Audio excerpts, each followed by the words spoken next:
चलो जी, पहले आप अपना प्राइम फोकस करना, कितने नंबर पे 50, और कितनी यूनिट से आएगा सर 1 2 और 3। ठीक है, इसमें कोई भी कॉन्सेप्ट ऐसा नहीं जो आपकी या तो समझ से बाहर हो या समझ में ना आए। ठीक है, हम थोड़ा स्पीड फास्ट रखेंगे, आप भी जो जो आंसर है जहाँ जहाँ आते हैं उसको स्किप करते हुए चलेंगे। जनरली ये टॉपिक मोस्टली बच्चों को आते हैं, हम थोड़ा सा पॉज वहीं लेंगे जहाँ पे कोई टॉपिक एनालिटिकल है और यहाँ पे आंसर थोड़े बहुत डिफर करते हैं। ठीक है, चलो जी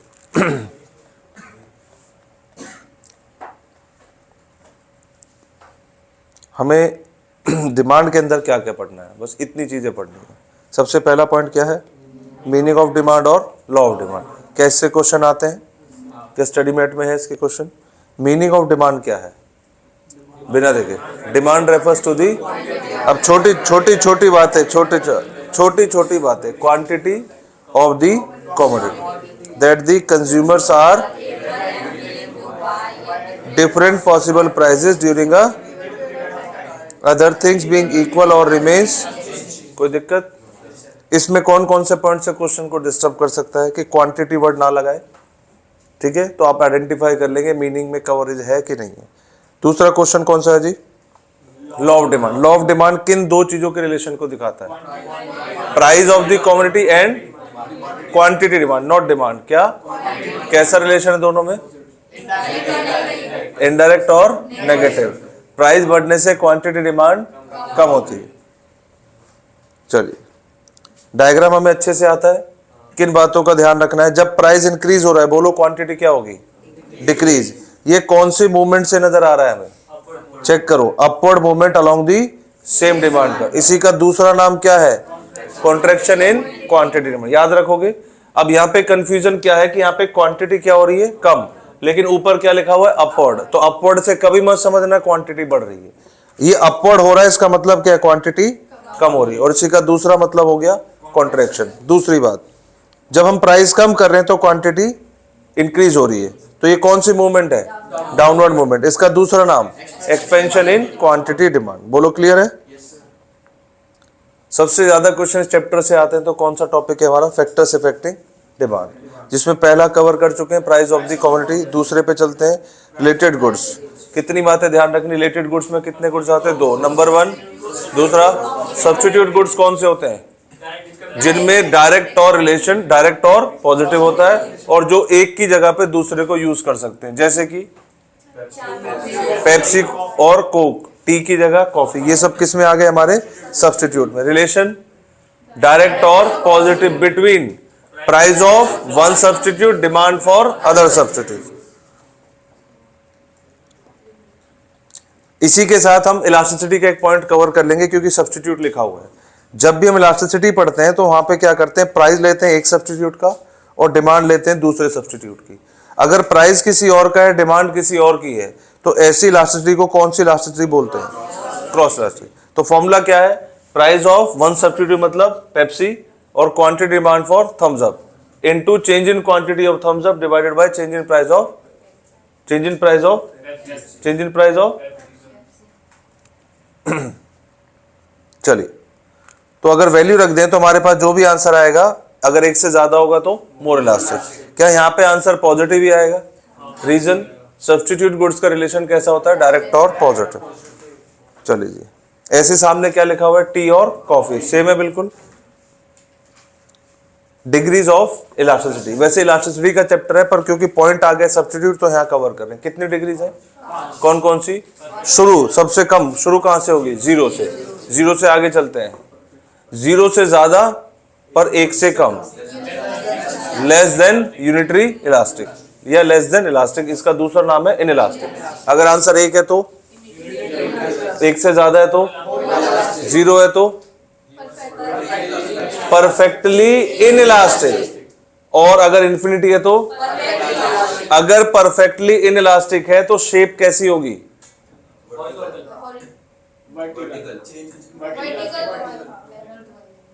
परफेक्टली इनइलास्टिक में पैरेलल टू वाई एक्सिस और परफेक्टली इलास्टिक में एक्स एक्सिस।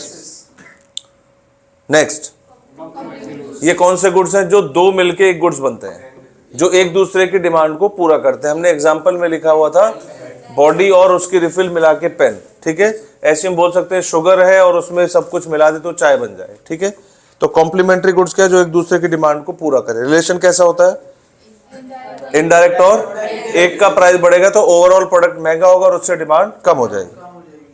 हमने एग्जांपल यहां पे लिखा हुआ है रिफिल, बॉडी और पेन, बोलो ठीक है। इसमें भी हमने कौन सा एप्लीकेशन कर लिया है, क्रॉस। क्या आंसर पक्की बात है नेगेटिव आएगा, क्यों आएगा, complementary goods have negative elasticity और नेगेटिव रिलेशन। ये नेगेटिव क्यों होता है पता है सभी को, रिलेशनशिप को दिखाने के लिए। वैसे इलास्टिसिटी कभी भी नेगेटिव नहीं हो सकती, क्योंकि लीस्ट वैल्यू क्या है इलास्टिसिटी की, 0। तो जब 0 है तो माइनस तो कभी भी नहीं होगा। इनकम ऑफ द कंज्यूमर, तो कितने गुड्स होते हैं, और इनफीरियर। नॉर्मल गुड्स में क्या रिलेशन होता है, between demand for normal goods. इनका दूसरा नाम क्या होता है नॉर्मल गुड्स का, हाई क्वालिटी गुड्स।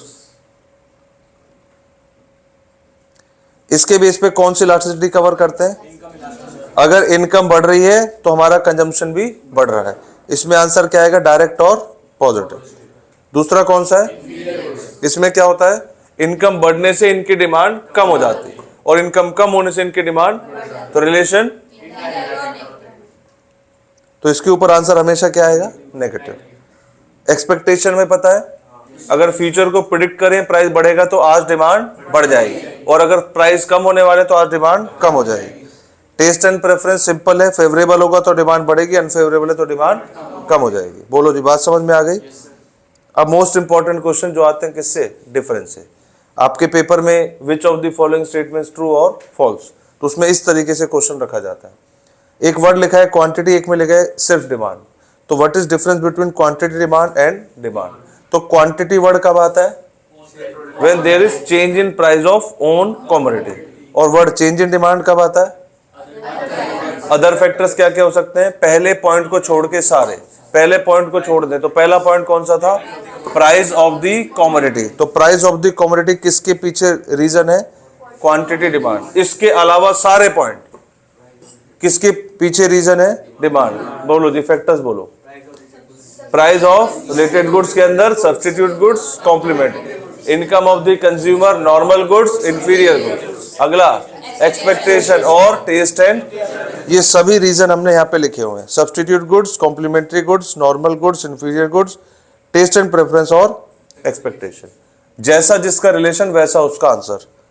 यहाँ पे क्या लिखा हुआ चेक करो, और रिलेशन सब्स्टिट्यूट का कैसा है, तो यहाँ पे भी क्या लिखना पड़ेगा, इंक्रीज। यहाँ पे क्या होगा, क्योंकि रिलेशन कैसा है, इंक्रीज का नेगेटिव, डिक्रीज। नॉर्मल गुड्स का रिलेशन, तो इंक्रीज का पॉजिटिव, इंक्रीज। इंफीरियर गुड्स का रिलेशन नेगेटिव, इंक्रीज का negative, decrease. Favourable, taste and preference हमें पता है, एक्सपेक्टेशन हमें पता है। क्लियर है। डायग्राम आपको बनाने को आता नहीं, लेकिन आप इनको पहचान के बता देंगे कि कौन सा क्वांटिटी वाला है और कौन सा डिमांड वाला है। कई बार डायग्राम बना के बोलता है बताइए इसमें से क्या है ये, तो जहां जहां पे भी मूवमेंट नजर आ रही होगी that is called quantity demand, और जहां पे प्राइस सेम होगा that is called change in demand, either increasing और डिमिनिशिंग। क्लियर है। Exception to law of demand, law of demand कहां कहां पे काम नहीं करेगा। गुड्स ऑफ स्टेटस, सभी को पता है क्यों खरीदे जाते हैं, ये क्यों खरीदते हैं, जो आप अपनी स्टेटस प्रेस्टीज वैल्यू को बढ़ाने के लिए इनको खरीदते हैं। गिवन गुड्स, ये बहुत अच्छा क्वेश्चन है भाई। Inferior goods are also low quality product and these are also गिवन गुड्स। तो भाई क्या डिफरेंस है दोनों में, गिवन में और इंफीरियर में,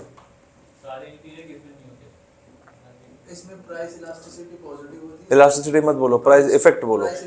प्राइस बढ़ने से जिनकी डिमांड बढ़ जाए वो गिवन गुड्स है, और इनकम बढ़ने से जिनकी डिमांड कम हो जाए वो इंफीरियर गुड्स। बस ये आपको डिफरेंस याद रखना है, हमने क्लास में लिखवा भी रखा है। तो गिवन गुड्स का दूसरा नाम क्या है, लो क्वालिटी प्रोडक्ट। एक्सपेक्टेशन अभी पढ़ के यहाँ एक्सेप्शन ही हो गया। Incomplete information and irrational behaviour, भाई हमें किसी चीज के बारे में पता ही नहीं है तो कोई भी हमसे ज्यादा प्राइस उसकी ले सकता है। स्पेकुलेशन क्या होता है, क्यों खरीदते हैं इन गुड्स को, हमें पता है इनके दाम बढ़ रहे हैं इसलिए हम खरीद रहे हैं, क्योंकि अभी आगे और बढ़ने बाकी हैं, तो जितने महंगे होंगे उतने लोग ज्यादा खरीदेंगे। पर्पस क्या होता है इनका, इन्वेस्टमेंट। लोग ये सारी चीजें क्यों खरीदते हैं, भाई लोग जमीन खरीदते हैं, रहना है नहीं रहना है फिर भी खरीद रहे हैं, पर्पस क्या है, इन्वेस्टमेंट। नेसेसिटीज ऑफ लाइफ, अगर लग रहा है चीज जरूरी है जीवन के लिए तो हम प्राइस जितना ज्यादा होगा तब भी उसको खरीद लेंगे। गिवन गुड्स को दोनों को क्या कहते हैं? तो दोनों में सिमिलैरिटी क्या हो गई? Low quality. डिफरेंस क्या हो गया? Price effect positive, income effect negative. ध्यान रखोगे बात, ये पेपर में आएगा। ठीक है, चले आगे। डिमांड के बाद आ जाते हैं इलास्टिसिटी। हमने कितनी डिग्री पढ़नी है? 5। सबसे पहले किसकी बात कर रहे हैं? Perfectly elastic. इलास्टिक का मतलब, इलास्टिक का मतलब नॉट डिफाइंड। तो नॉट डिफाइंड मतलब आप प्राइस को सेम रख रहे हैं, फिर भी डिमांड कभी भी बढ़ जाती है और कभी भी घट जाती है। इसके पीछे एक रीजन को छोड़ के मल्टी रीजन हो सकते हैं। वो कौन सा रीजन है? प्राइस ऑफ द कमोडिटी को छोड़ के कोई भी रीजन हो सकता है जिससे डिमांड चेंज हो रही है। इसलिए प्राइस और क्वांटिटी में कोई भी रिलेशन स्टेब्लिश नहीं हो पा रहा है। This is called not defined. बात समझ में आ गई? तो प्राइस यहाँ पे क्या है? 10 और डिमांड चेंज हो रही है। ये कैसी शेप हो गई? हॉरिजॉन्टल। अगला क्या है? शेप याद रहेगी। ऐसे कौन से गुड्स होते हैं भाई? कितना भी प्राइस बढ़ जाए तो भी उतना ही खरीदेंगे, कम हो जाए तो भी उतना ही खरीदेंगे। इसका मतलब ये कौन से होंगे? जिनकी क्वांटिटी हमने डिसाइड नहीं की है, जितने से लाइफ बचती होगी उतना ही खरीद पाएंगे। ठीक है, लाइफ सेविंग। फिर हमने पढ़े हैं मोर इलास्टिक और लेस इलास्टिक। अगर बहुत कम चेंज होगा प्राइस में और क्वांटिटी में मेजर चेंज होगा, मोर इलास्टिक। और प्राइस में ज्यादा चेंज, डिमांड में बहुत कम चेंज, लेस इलास्टिक। और दोनों में बराबर चेंज तो यूनिटरी इलास्टिक। हमें इसके न्यूमेरिकल आते हैं अच्छे से। टाइप्स। अब देखो क्वेश्चन की ड्राफ्टिंग कैसे होती है, पेपर कैसे बनता है। हर टॉपिक से एक क्वेश्चन उठाया जाएगा। एक प्राइस का डाल दे, एक इनकम का, एक क्रॉस का, क्वेश्चन सारे पूछे जाएंगे। तो पहला क्या लिखा है? प्राइस। हमने सारी डिग्री पढ़ ली है प्राइस की। न्यूमेरिकल अच्छे से सॉल्व करना आता है। दोनों मेथड आते हैं। कौन कौन से? प्रोपोर्शनेट और परसेंटेज। किसी से भी आंसर निकाल सकते हैं। लो जी, तो हमने प्रोपोर्शनेट की बात कर ली है, परसेंटेज। अब किस पे आ रहे हैं? क्या ये थोड़ा अच्छा क्वेश्चन आते हैं इससे, एक्सपेंडिचर मेथड से? इससे कितनी डिग्रीज कवर होती है एक्सपेंडिचर से? ओनली 3। एक्सपेंडिचर मेथड कैसा मेथड है?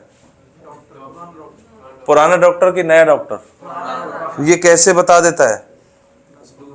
ये फीवर 101.9 करके बताता है या बस ये बताता है फीवर है? बस ये आंसर की एस्टिमेशन देगा आपको कि ये आंसर मोर है कि लेस है। एक्यूरेसी नहीं बताएगा। चलिए, ये हमारे पास क्वेश्चन है जिसमें लिखा है प्राइस, नया price, change in price, quantity, नई क्वांटिटी, चेंज इन क्वांटिटी। फॉर्मूले में रख के हमने दोनों के आंसर निकाल लिए। ये कौन से मेथड है? प्रोपोर्शनेट और परसेंटेज। ठीक है,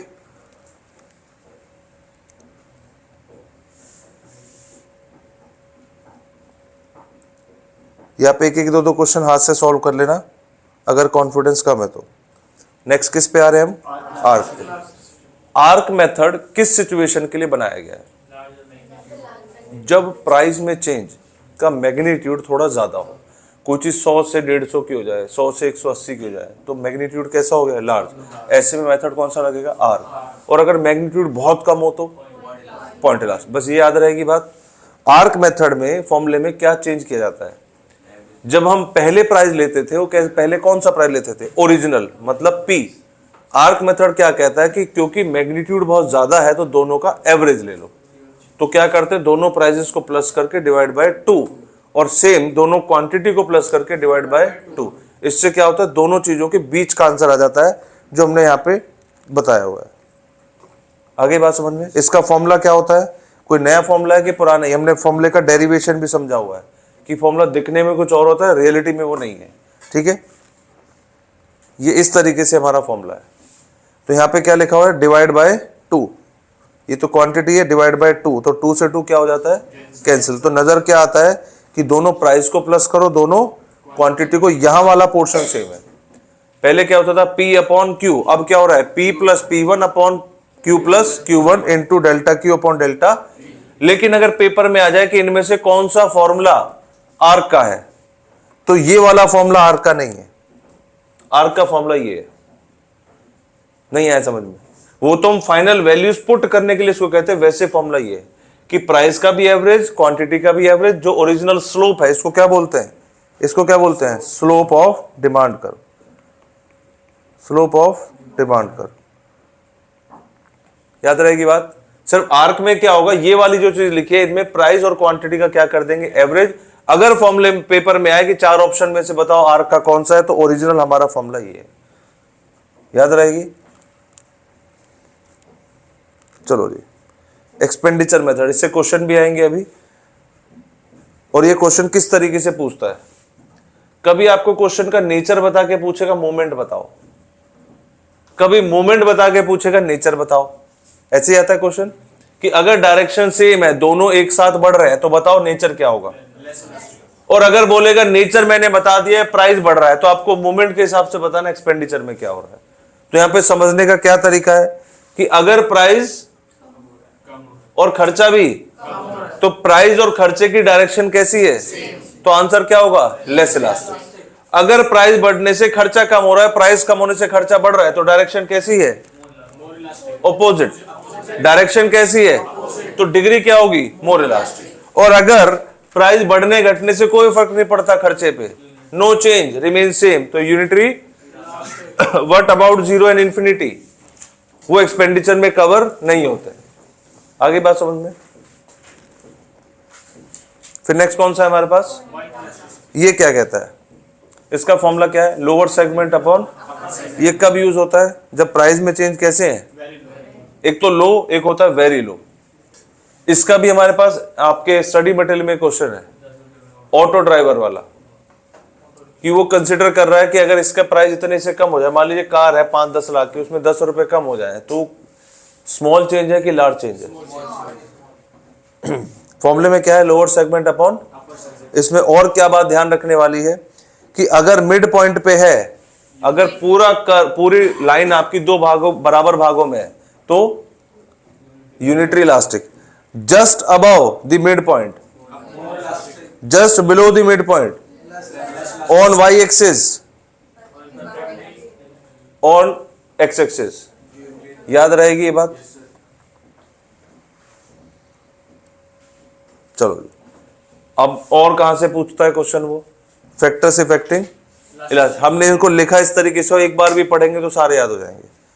नेसेसरी गुड्स कैसे होते हैं, आप इनके डिमांड में बहुत ज्यादा चेंज कर सकते हो क्या, तो नेसेसरी गुड्स जिसमें चेंज ज्यादा नहीं हो सकते, तो लेस इलास्टिक और इन इलास्टिक।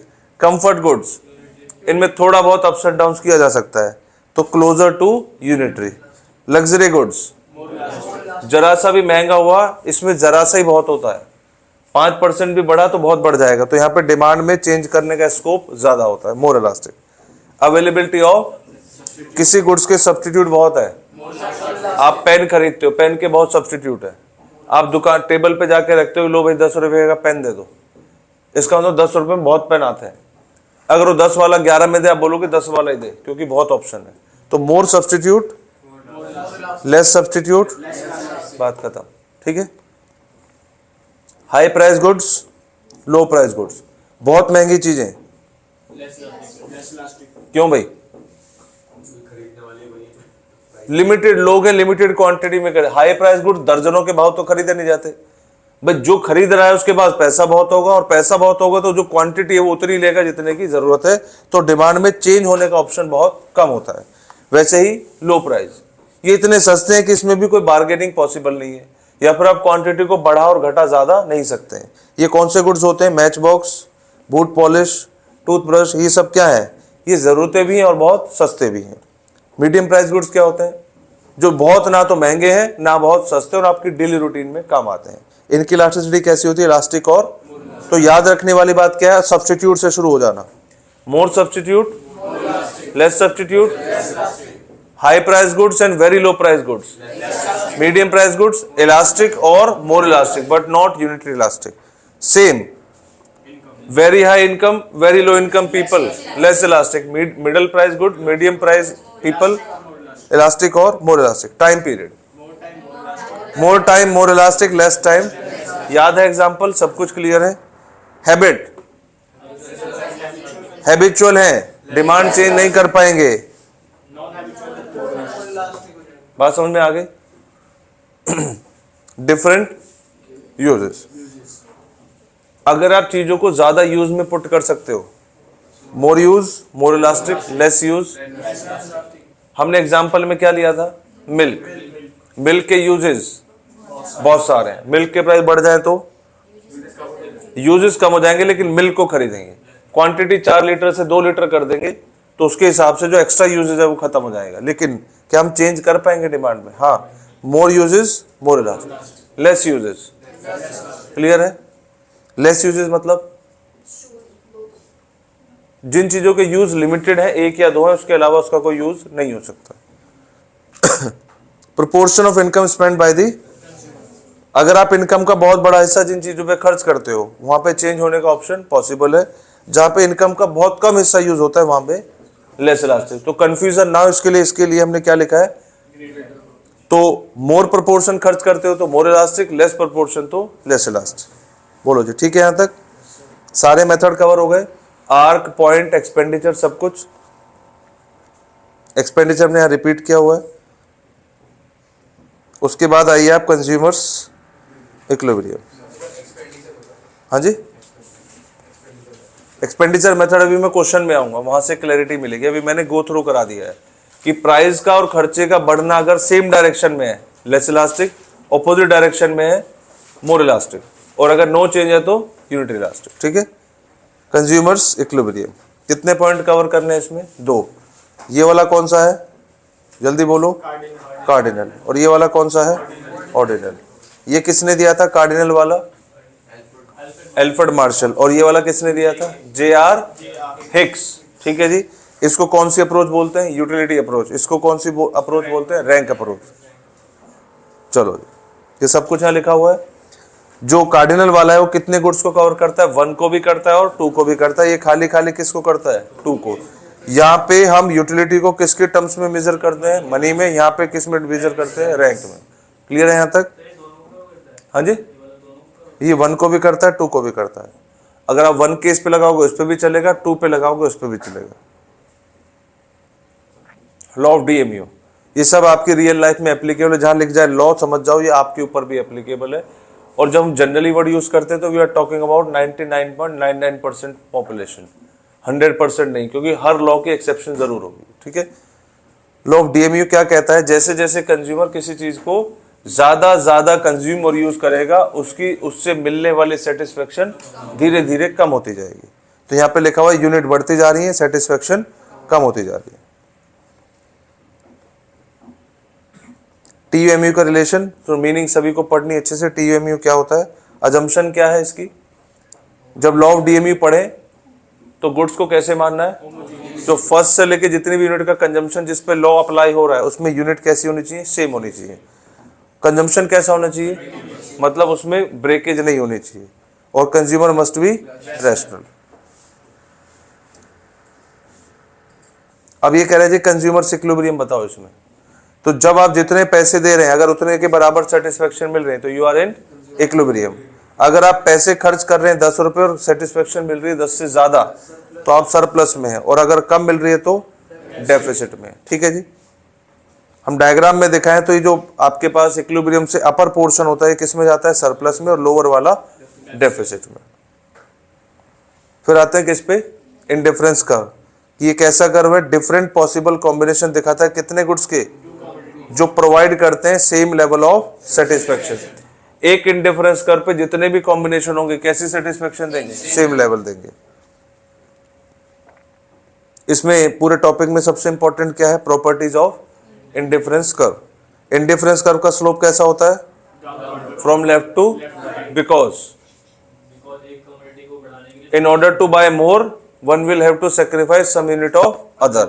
इस रीजन की वजह से इसका स्लोप कैसा होता है? क्योंकि क्वेश्चन में क्या आता है? ये लाइन लिख के बोलेगा because indifference curve slope downward from left to right because of the following 1 2 3 4। तो रीजन क्या होगा? एक को ज्यादा खरीदना है तो दूसरे को कम करना होगा। दूसरा, इंडिफरेंस कर्व का जनरली स्लोप कैसा होता है? कॉन्वेक्स। कॉन्वेक्स होने के पीछे रीजन क्या होता है? Diminishing marginal rate of substitution, never touches दी।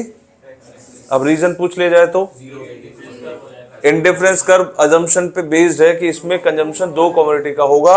अगर इसने एक्सिस को टच किया इसका मतलब एक का कंजम्पशन क्या हो गया है? 0 हो गया। इंडिफरेंस कर्व जो हायर साइड पे होगा वो हायर सेटिस्फेक्शन देगा, कम वाले पे कम। Reason being higher indifference curve के कोई भी कॉम्बिनेशन को अचीव करने के लिए हमें इनकम ज्यादा चाहिए। ज्यादा इनकम होगी, ज्यादा कॉम्बिनेशन लेंगे, ज्यादा कॉम्बिनेशन लेंगे तो सेटिस्फेक्शन ज्यादा मिलेगी। इंडिफरेंस कर्व कभी भी एक्सिस को टच नहीं करता है, दोनों आपस में इंटरसेक्ट और टच नहीं करते हैं। ऐसा क्यों है? एक इंडिफरेंस कर्व पे जितने भी कॉम्बिनेशन होंगे, बोलो, सेटिस्फेक्शन सेम लेवल, लेकिन अलग अलग इंडिफरेंस कर्व पे अलग अलग कॉम्बिनेशन होंगे तो सेटिस्फेक्शन अलग होगा। ठीक है जी। अब हमने यहाँ पे कॉमन पॉइंट बनाया ए, और ए IC2 में भी है और IC1 में भी है, तो आप कहेंगे ऐसा पॉसिबल नहीं हो सकता। क्लियर है? ये लिखने को तो आएगा नहीं भाई, आपको लॉजिक समझ में आना चाहिए। कंज्यूमर्स इक्विलिब्रियम, तो हमने कंज्यूमर इक्विलिब्रियम के बारे में एक तो डेफिनेशन पता हो और दूसरी बात इसकी कंडीशनें पता हो, क्योंकि पेपर में क्वेश्चन लिख के बोलेगा बताओ इसमें से कौन सी चीज अचीव हो पा रही है और कौन सी नहीं। तो इक्विलिब्रियम क्या कहते हैं? जहां पे कंज्यूमर अपने गिवन इनकम से और प्राइस से, आप जो दुकान पे पैसे लेके जाते हो सामान खरीदने के लिए, वो आपके लिए क्या होती है? परचेजिंग पावर या फिर इनकम, और जो खरीदते हैं उसका कोई ना कोई प्राइस होता है। इन दोनों के कॉम्बिनेशन से आपको डिसाइड करते हो कि मुझे क्या खरीदना है, और आप एक ऐसा कॉम्बिनेशन खरीदते हो जिससे आपको सेटिस्फेक्शन सबसे ज्यादा मिले और आप उसको फिर भी चेंज करना नहीं चाहते। आगे बात समझ में? आप मैकडी के बाहर खड़े होके, पिज्जा हट के बाहर खड़े होके, डोमिनोज के बाहर खड़े होके, जेब में पैसे होते हैं और ऊपर गर्दन उठा के देख रहे हो क्या खरीदा जा सकता है, फिर कॉम्बिनेशन बना रहे होते हो टोटल, फिर आपसे पूछते हैं बताओ भाई क्या ऑर्डर करना है, तो आप सब कुछ डिसाइड कर चुके हो। इसका मतलब आप उस पैसे से जो खरीद रहे हो, आपको ऐसा लगता है कि आपको उससे मैक्सिमम सेटिस्फेक्शन मिल रही है, लेकिन क्या कॉम्बिनेशन बहुत सारे अवेलेबल है और लोग आप ही के जैसा खरीद रहे हैं? नहीं। जो आप खरीद रहे हैं क्या बाकी लोग भी वही खरीद रहे हैं? नहीं, वो अलग कॉम्बिनेशन ले रहे हैं, लेकिन सबको सेटिस्फेक्शन कैसे मिलेगी? सेम। ठीक है, वो डिपेंड करता है आप पे कि आपको इक्विलिब्रियम कहां नजर आता है। प्राइस लाइन कैसी होनी चाहिए? किसके टेंजेंट? Indifference curve. और इसका स्लोप कैसा होना चाहिए? Convex to the point of origin. ये क्या है? दो कंडीशन है किसकी? Consumer's equilibrium. फिर हमने इसमें पढ़ा था कि इसमें किस पे सेटिस्फेक्शन मिलेगा? IC2 indifference curve combination E, बाकी पे क्यों नहीं मिलेगा ये भी हमने पढ़ रखा है। इसी को पढ़ते पढ़ते सारी प्रॉपर्टीज रिवाइज हो जाती है। E, F और G पे क्यों नहीं मिलेगा? इनकम बजट लाइन के बाहर है। A पे क्यों नहीं मिलेगा? एक कमोडिटी यूज कर रहा है। B पे क्यों नहीं मिलेगा? एक कमोडिटी यूज कर रहा है। C पे क्यों नहीं मिलेगा? इनकम से कम लोअर इंडिफरेंस कर्व में सेटिस्फेक्शन सबसे लोवेस्ट इंडिफरेंस कर्व पे है, जबकि इसकी इनकम के हिसाब से हायर पे जा सकता है। तो क्योंकि लोवेस्ट वाले पे, इसलिए इस पे सेटिस्फेक्शन मैक्सिमम नहीं हो सकती। अब फिर घुमा फिरा के क्या बचा है? E। ये सारी कंडीशनें पूरी कर रहा है। अगर मैं इसको काउंट ही ना करूं IC3 को, तो मेरे पास हाईएस्ट कौन सा है? IC2। क्या टेंजेंसी भी मिल रही है, कॉन्वेक्स भी है और सारे पॉइंट कवर करता है, तो यहाँ पे कंज्यूमर किस में होगा? इक्विलिब्रियम। बाकी बात समझ में आ गई? चलिए अभी कॉस्ट वाले पे आएंगे। अगर हमने इतना पढ़ लिया है तो हम चलेंगे इसके मल्टीपल चॉइस पे और वहां से इसको शुरू करेंगे। देखो जी, क्योंकि हम इसको फाइनल टाइम पढ़ रहे हैं तो इसके अंदर जिस भी तरीके की कंफ्यूजन है आंसर्स को लेके, वो बिल्कुल पिन पॉइंट क्लियर हो जानी चाहिए। ठीक है। डिमांड क्या है? हाँ जी, डी ही क्यों है, बाकी क्यों नहीं है?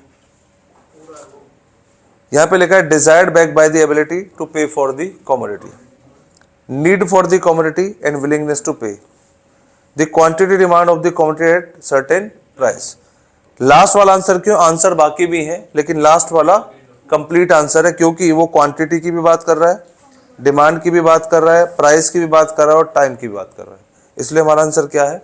डी। क्लियर है सभी को? नेक्स्ट, कॉन्ट्रैक्शन किसकी? कॉन्ट्रैक्शन का मतलब बताओ। Decrease in quantity demand. Decrease in quantity demand कब होगी?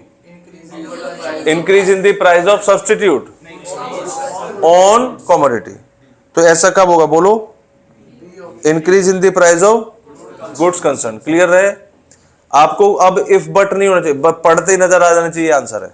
Next, all but one of the following are measured to remain the same while drawing an individual demand curve for a commodity.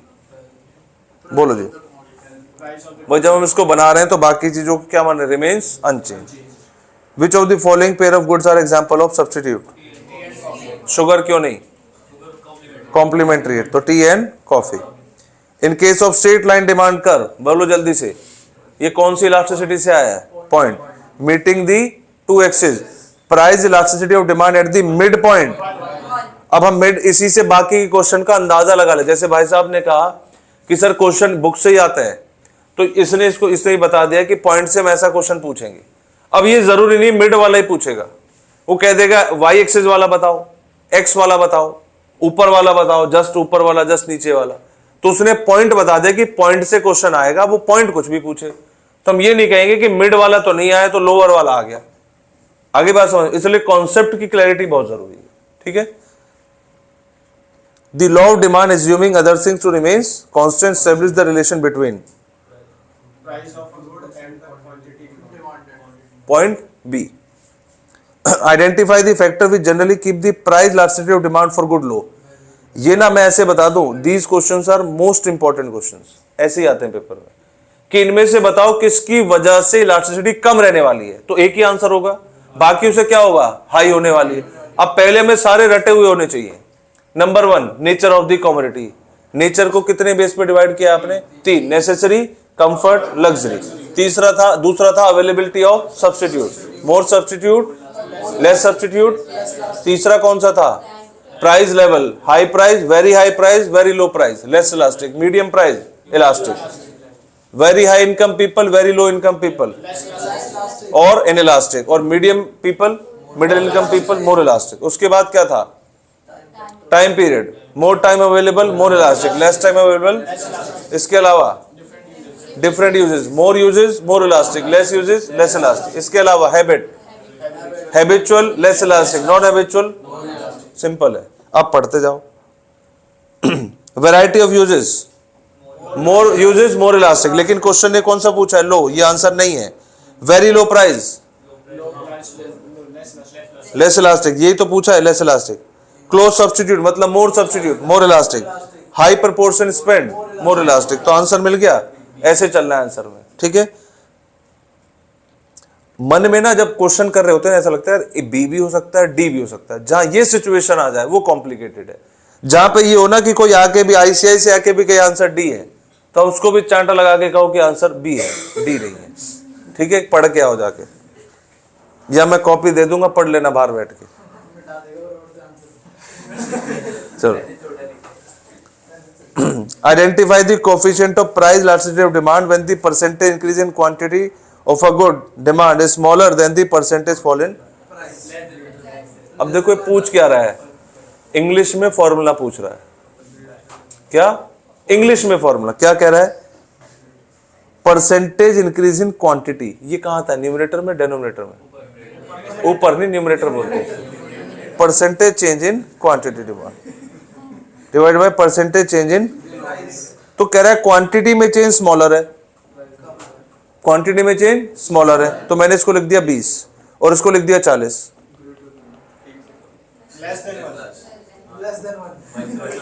कल math का ही तो था paper.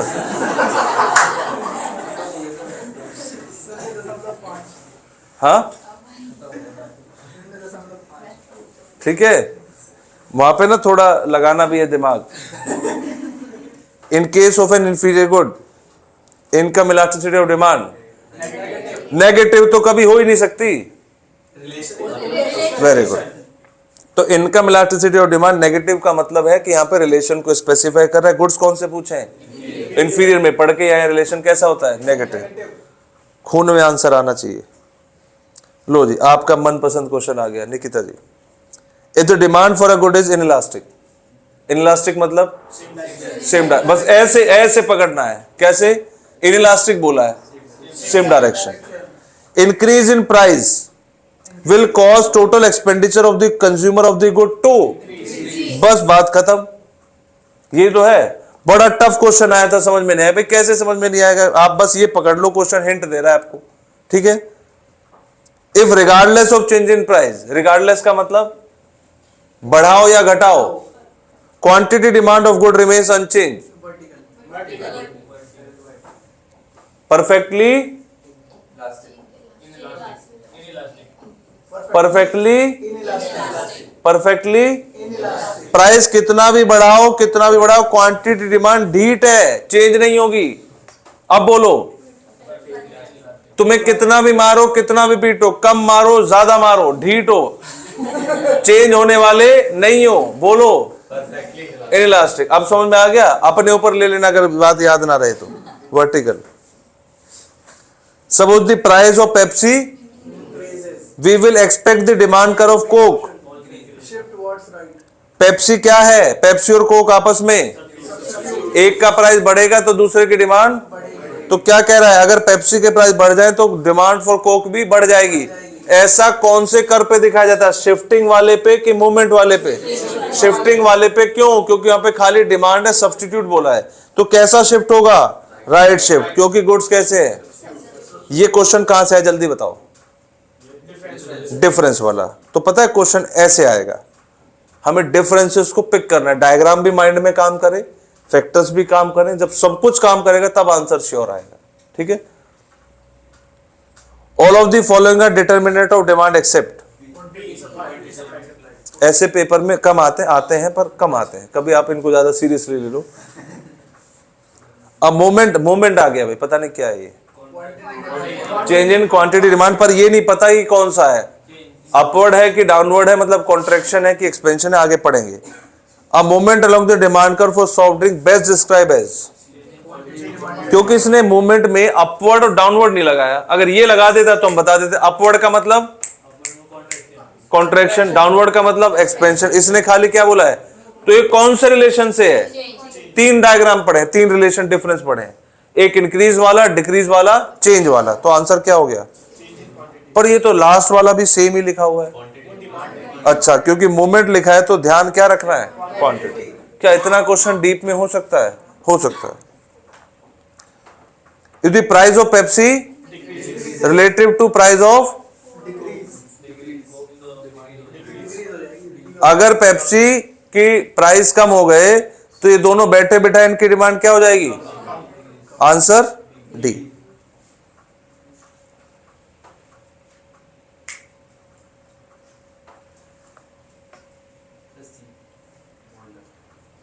Clear है? If price of hot dog increase by, इसके price 22% से बढ़ गए और इसकी क्वांटिटी डिमांड 25% से कम हो गई, तो न्यूमरेटर में क्या आता है? बोलो। और डिनोमिनेटर में? आंसर बोलो।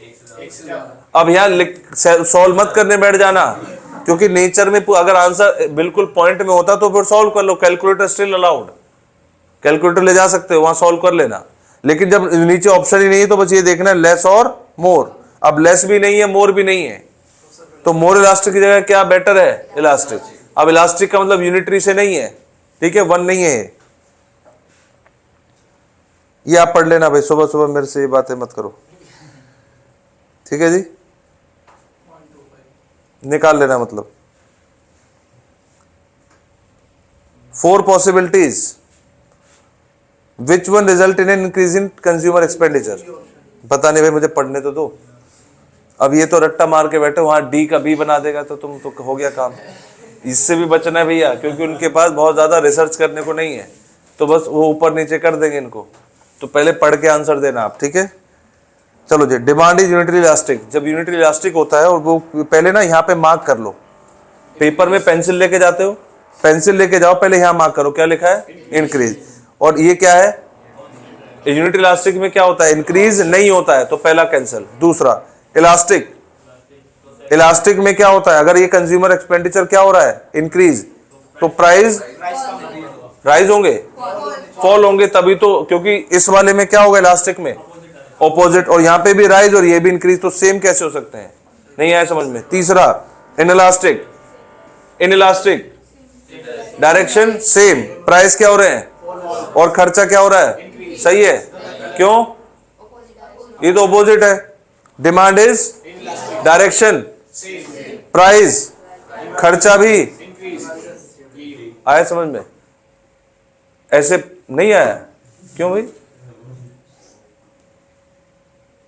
भाई डायग्राम हमारे पास है, लिखा हुआ है, वहां पे क्या देखना है, प्राइस और खर्च अगर सेम डायरेक्शन में बढ़े, प्राइस बढ़ेगा तो खर्चा भी बढ़ेगा, प्राइस घटेगा तो खर्चा भी घटेगा। डायरेक्शन बोलो, बोलो, डायरेक्शन कैसी है? Same direction. सेम डायरेक्शन है तो डिमांड कैसी होगी? बोलो, इनइलास्टिक। और अगर डायरेक्शन ऑपोजिट है तो इलास्टिक। अब यहां पे बोलो, यहां पे क्या लिखा हुआ है? इंक्रीज। और कौन सा आंसर पूछ रहा है? इनइलास्टिक का मतलब क्या है? Same direction. प्राइस क्या हो रहा है? खर्चा भी क्या हो रहा है? मिल गया आंसर। ठीक है, और इससे कम से कम 2 क्वेश्चन आएंगे भाई, और ये गलत नहीं होनी चाहिए, ध्यान रखना है। ठीक है, विच of the following statement about price elasticity of supply is correct? जैसा हमने डिमांड के लिए पढ़ा है वैसे ही सप्लाई के लिए सब फॉर्मूले वही, बस रिलेशन कैसा होता है? Direct.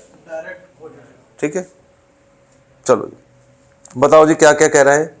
Price elasticity of supply is a measure of how change the quantity supply of a good respond to a change in price of the good.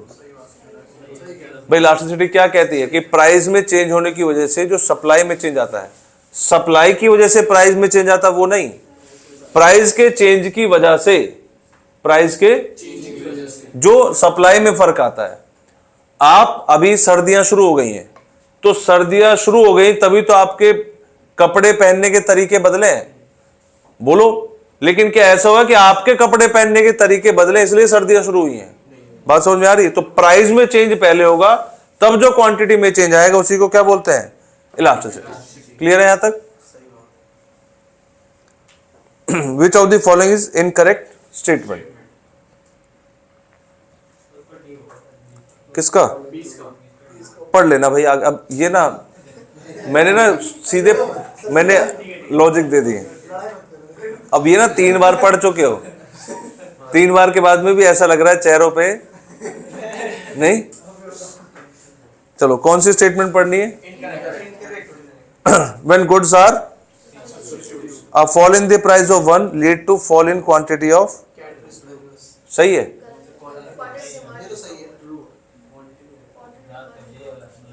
ये ट्रू है। When fall in price of one lead to fall in quantity demand of a substitute.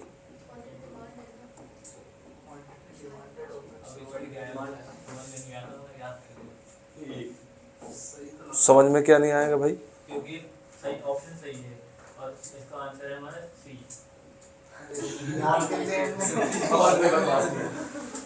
When commodities are a fall in price of one will cause the demand of other to rise. ये क्यों correct है? Complementary goods में relation कैसा होता है? तो एक का प्राइस कम हो रहा है तो दूसरे की डिमांड बढ़ रही है। ऊपर क्या लिखा हुआ था? Fall in price of one lead to fall in quantity demand of a substitute. तो वैसे ना अगर मैं इसकी पॉइंट को पकड़ूं, क्वांटिटी को, तो ये यही आंसर गलत हो गया क्योंकि क्वांटिटी वर्ड लिखा हुआ है। ठीक है, as the income of the consumer the demand for commodity always and vice versa. Income बढ़ने से डिमांड हमेशा नहीं बढ़ती है क्योंकि उसमें इंफीरियर गुड्स भी हो सकते हैं। तो इनकरेक्ट तो 2 पॉइंट पे नजर आ रहे हैं, एक इस पॉइंट पे, एक इस पॉइंट पे। अगर ये पेपर में हमारे क्वेश्चन आता है तो ये वर्ड नहीं आएगा, इधर क्वांटिटी वर्ड नहीं लिखा होगा। Last, when a commodity becomes fashionable people prefer to buy it and therefore demand increases. वैसे इसमें 2 इनकरेक्ट है, ए बी और सी बी, लेकिन ये प्रिंटिंग एरर है। आगे बात समझ में? तो आपका ऑप्शन कौन सा है? सी है। आर्क वाले सॉल्व कर दूं? चलो एक कर ही देता हूं, एक तो करूंगा, एक तो करूंगा। Suppose the price of movie seen at theatre rises from 120 to 200। थोड़े बढ़े हैं कि ज्यादा बढ़े हैं? आप मत दिमाग लगाना, बस नीचे ना जहां आर्क लिखा हो तो सॉल्व करना। कभी आप पेपर में को ज्यादा बढ़े, मैं तो ये लगाऊंगा, जो मेथड गई चुपचाप लगा, ज्यादा कम तुम डिसाइड नहीं करोगे। ठीक है, तो P क्या हो गया? P P1 change in P, quantity, अब क्वांटिटी, चेंज इन क्वांटिटी। मुझे चेंज का कुछ करना है? हाँ करना है। हाँ नहीं क्या? हाँ फॉर्मूला नहीं है? कह रहे नहीं करना है। ईडी 320 अपॉन में 2 है। वो टू तो कैंसिल ही हो जाएगा। चलो सर हाँ लिख दो। बर्थडे में 2 500 300 प्लस 200 बर्थडे में।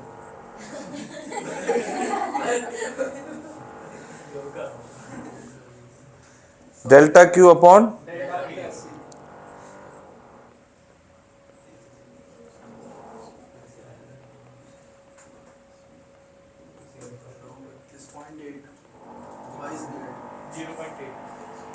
कोई दिक्कत? आर्क वाला आ जाए तो कोई परेशानी नहीं, और पक्का आएगा भाई आर्क वाला, ध्यान रखना। तो ये आर्क वाले लिखे आगे आगे, मैं अब आगे चल रहा हूं। When numerical value of cross elasticity between two goods is very high, दो गुड्स के बीच में इलास्टिसिटी और उनका नेचर कैसा है और आंसर कैसा है, तो उन दोनों के बीच में कैसा रिलेशन है? वो गुड्स आपस में कैसे सब्स्टिट्यूट है? एक होता है सब्स्टिट्यूट, एक होता है इतना ज्यादा सब्स्टिट्यूट कि पता ही ना चल पाए। भाई पेप्सी पिला रहे हो कि कोक पिला रहे हो, पता ही नहीं चल रहा। या थम्स अप मिक्स है इसमें, बोलो भाई। कभी कभी जब आप जैसे कहीं जाते हो तो ऑफर तो करते होंगे ना आपको कोल्ड ड्रिंक, ये नहीं करते? हाँ भाई, उसमें फिर एक ऑप्शन होता है घर से ही ले जाओ।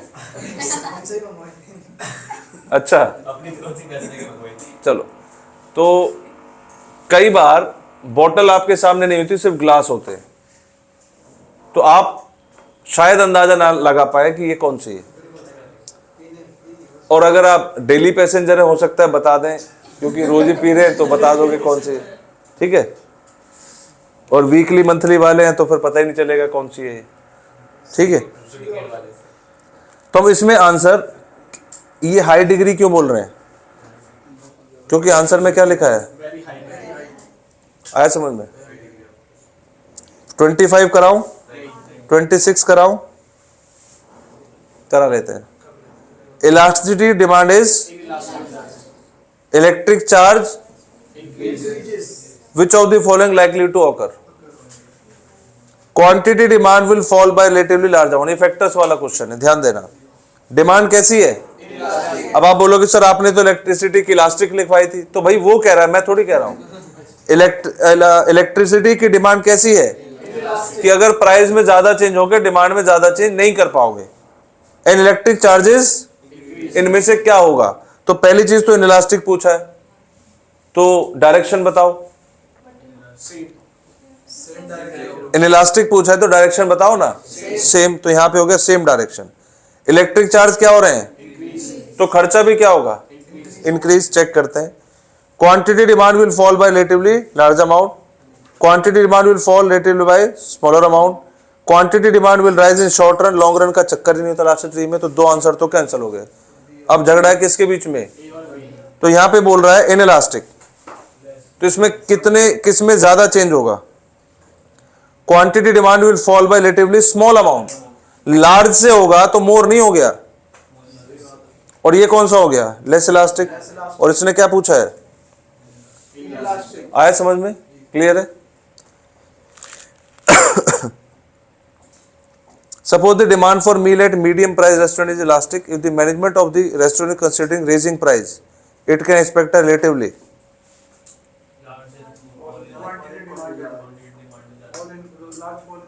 क्यों, ऐसा क्यों?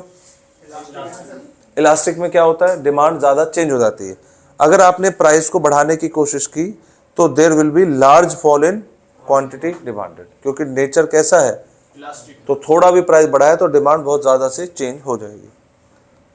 Point elasticity is useful for which of the following situation? अब लो भाई क्या लिखा हुआ है, पॉइंट। पॉइंट में कौन सा वाला पढ़ा था हमने, प्राइस बहुत कम change. Book store is considering doubling, doubling का मतलब होता है 100%, तो 100% लो नहीं हो सकता। Restaurant is considering lowering the price by 50%, 50% लो नहीं हो सकता। Auto producer is interested in determining the response of consumer to the price of car being lowered by 100. एक ऑटो वाला कह रहा है अगर कार के दाम 100 रुपए से कम हो जाए तो लोग ज्यादा ऑटो में चलेंगे। वो क्या कह रहा है, अगर कार सस्ती हो गई तो लोग ज्यादा कार खरीदेंगे कि नहीं खरीदेंगे? 100 रुपए से सस्ती हुई ना कार, बोलो, अरे बोलो ना। तो सोच रहा अगर कार सस्ती होगी तो हमारे ऑटो में कौन बैठेगा, क्योंकि कार तो 100 रुपए से सस्ती हो गई। तो 100 रुपए से सस्ती होने से क्या डिमांड बढ़ जाएगी? नहीं बढ़ेगी। अब पेपर में मत कहना सर ऑटो वाला नहीं आया था, ठीक है, ऑटो की जगह रिक्शा आए, कुछ भी आए, एरोप्लेन आ जाए, ठीक है, या कोई भी एग्जाम्पल आ जाए, उसको ध्यान रखना है। ये कौन सा आ गया? टोटल रेवेन्यू बोले, टोटल एक्सपेंडिचर बोले, हमारे लिए सब बराबर है क्योंकि हम लॉजिक वही लगाएंगे। Decrease in price will result in increase in total revenue. Direction बोलो। ऑपोजिट में क्या होता है? मोर इलास्टिक। और मोर का मतलब क्या होता है? क्वांटिटी में ज्यादा चेंज, प्राइस में कम चेंज। पढ़ो जी। Percentage change in quantity demand is less, ये तो less elastic. Percentage change in quantity demand is more elastic. बोलो, आंसर मिल गया? क्लियर है? ये तो पकड़ पा रहे हो ना क्वेश्चन आराम से। ये ट्रिकी क्वेश्चंस में होते हैं कि पता नहीं बच्चों से होगा कि नहीं। क्लियर है आपको? नहीं है? Increase in price will result in increase in total revenue. Increase, increase, जल्दी बोलो। सेम डायरेक्शन, सेम डायरेक्शन का मतलब तो लेस इलास्टिक कहां पर नजर आ रहा है? Percentage change in quantity demand is, और ये उल्टा लिख दें तो मोर हो जाएगा। अगर बोल दिया percentage change in price is less than, तो इसका दूसरा मतलब है क्वांटिटी मोर देन है। याद रहेगा? Demand for good will tend to be, अगर इसमें से कोई फीचर मिल जाए तो। स्मॉल पार्ट इनकम का खर्च करता है, less elastic. Many substitute, answer.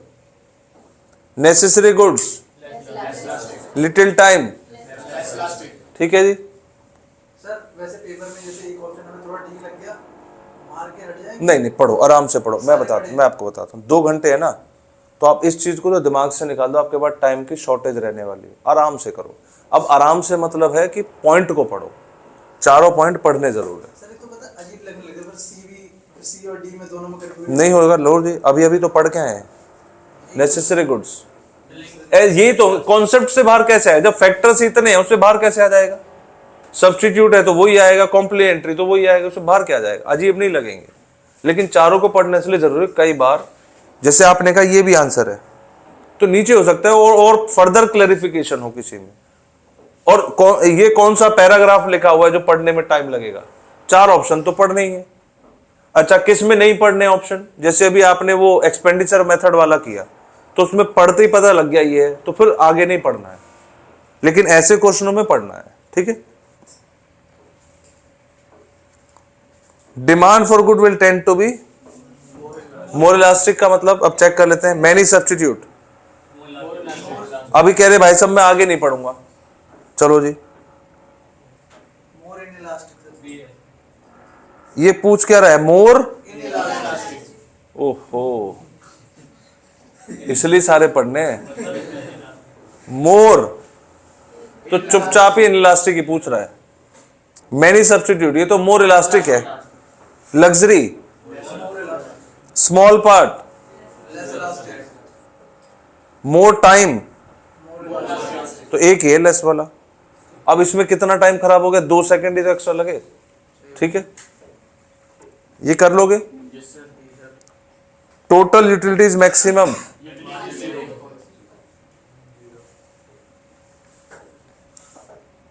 Not an assumption of, इसमें से कौन सी अजम्पशन नहीं है? इंडिफरेंस कर्व में यूटिलिटी नहीं होता, क्योंकि इंडिफरेंस कर्व ऑर्डिनल अप्रोच है, यूटिलिटी कार्डिनल अप्रोच, तो ये इसकी अजम्पशन नहीं है। Indifference curve slope downward towards right since more of one community and less of other will result in, same नहीं है, लेस लेवल है। सेम लेवल होता है भाई, एक की क्वांटिटी बढ़ रही दूसरे की घट रही है, satisfaction. Same level of satisfaction देता है। Suppose that workers in a steel plant manage, ये ऐसे ऐसे क्वेश्चन भी 2-4 आएंगे आपके। A significant increase in the wage package, how would the new wage contract be likely to affect the market supply of steel? Other things remain the same.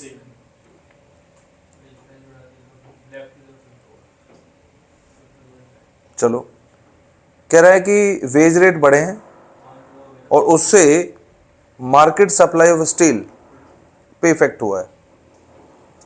क्या effect हुआ है पता नहीं, लेकिन मुझे ये पता है कि जो वेज रेट का बढ़ना है वो इनपुट है। इनपुट के बढ़ने से क्या होगा, सामान महंगा बनेगा, प्रॉफिट मार्जिन कम होंगे तो सप्लाई कम होगी, सप्लाई कम होगी तो supply curve will shift to the left, बस simple.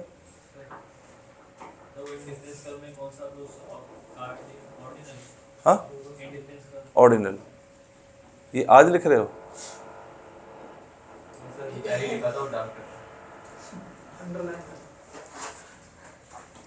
Which of the following statement is Incorrect. देखो जी, आज ना पूरा रिवीजन ऐसे करके रख देना और कल 1 घंटे पहले पहुंच जाना एग्जाम सेंटर पे, और जितने बैठे हो सबको तंग करना। वही करते हैं ये क्या पढ़ रहे हो, इससे नहीं आएगा कुछ भी। किसी ने बोल दिया यार है। सर लेकिन वहाँ पे ना हम डिमोटिवेट आप भी हो जाओगे। सर आपसे भी बड़े बच्चे हो।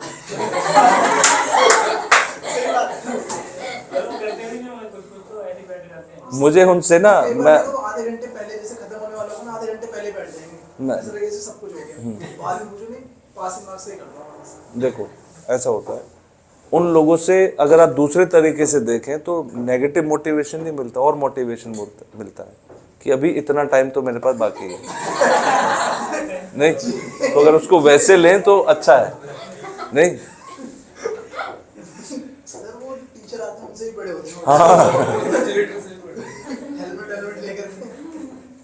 देखिए 2016-17 में a mother and a daughter both qualify C exam together in 2017-18 attempt में दोनों ने साथ में पढ़ाई की और साथ में बन गए। इस कोर्स के अंदर, प्रोफेशनल कोर्स के अंदर ना कोई एज बार नहीं होता है।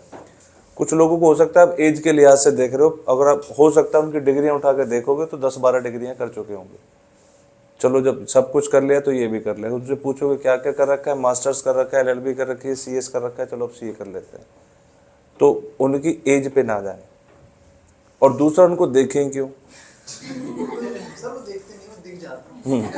बड़े हो गए हैं। अपने बच्चे को छोड़ जाए। इसमें ना कोई एज बार नहीं है। कर देना चाहिए। हाँ नहीं, कर देना चाहिए। 50 साल हो गए। अरे 70 साल की उम्र में लोग देते हैं एग्जाम।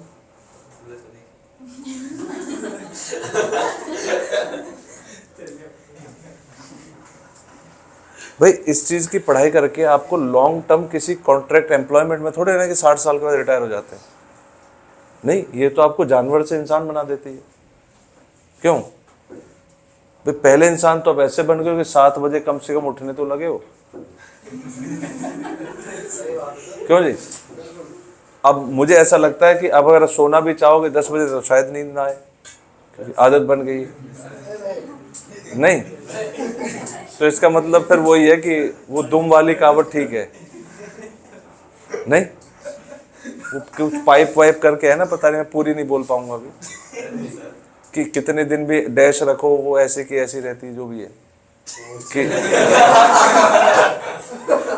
तो 5-6 महीने तो हो ही गए हैं।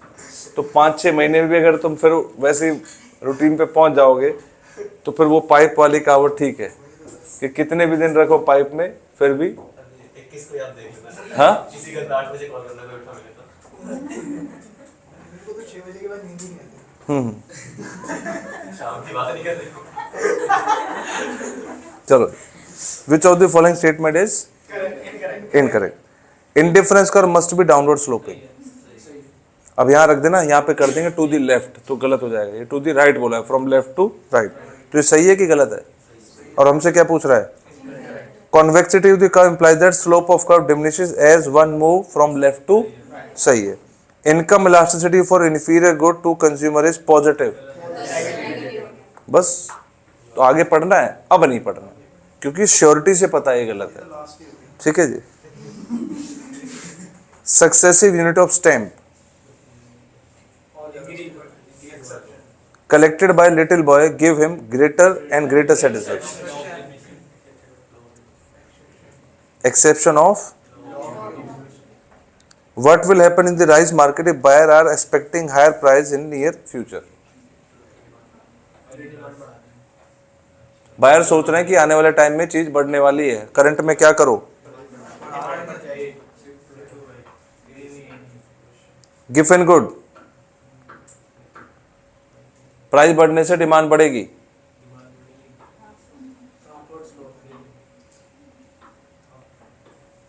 प्राइस बढ़ेगी, डिमांड बढ़ेगी. स्लोप कैसा हो गया, और फ्रॉम टू राइट का मतलब है फ्रॉम लेफ्ट टू राइट. तो जब ये टू राइट बोलता है ना, टू दी राइट, इसका मतलब क्या है, लेफ्ट से आया है to the right.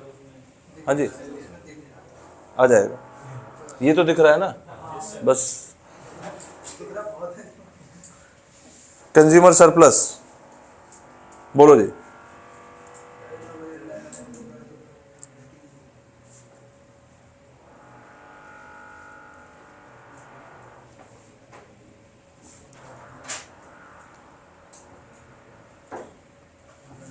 C option.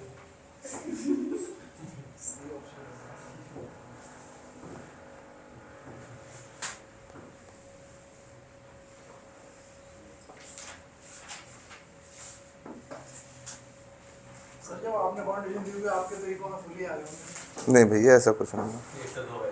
मैंने जब आपको अपने स्कोर ही बता रखा है तो फिर बेइज्जती क्यों कर रहे हो. इज्जत भी नहीं है.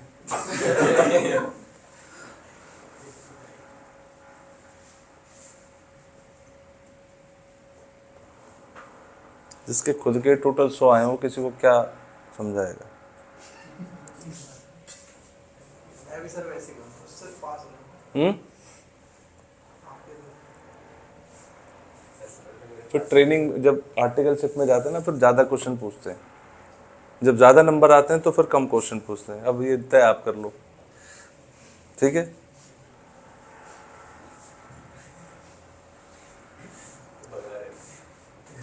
चलो, consumer surplus. Area inside the budget line above the price. वो area inside the budget line नहीं होता है, वो यूटिलिटी होता है. बजट लाइन के नीचे और प्राइस लाइन के ऊपर, लेकिन ये यूटिलिटी होता है. ये क्या लिखा हुआ है, बजट लाइन. ठीक है. एरिया बिटवीन एवरेज रेवेन्यू ऐसा होता ही नहीं सरप्लस वाले में. Difference between maximum amount of person is willing to pay for the good and its market. आप किसी चीज के लिए 15 रुपए देने को तैयार है, लेकिन बाजार में वो कितने की मिलती है, इसका मतलब आप उसमें 5 सरप्लस में है. ठीक है जी. सप्लाई की इसमें कोई बात ही नहीं होती. विच of the following is a property of indifference curve. चलो जी. कॉन्वेक्स टू दी, सही लिखा है भाई. कॉन्वेक्स होता है किसकी वजह से, इससे सही क्या होगा, आगे देखते हैं. Marginal rate of substitution constant. Constant क्या होता है, कॉन्वेक्स में कांस्टेंट थोड़ी होता है, डीएमआरएस होता है. यूटिलिटी की बात ही छोड़ दो. इसमें क्या बोल रहा है, यूटिलिटी होता है क्या, यूटिलिटी नहीं. ये कौन सा है, कार्डिनल. ये भी कार्डिनल, बात खत्म. ठीक है. When economists speak of utility of a certain good, they are referring to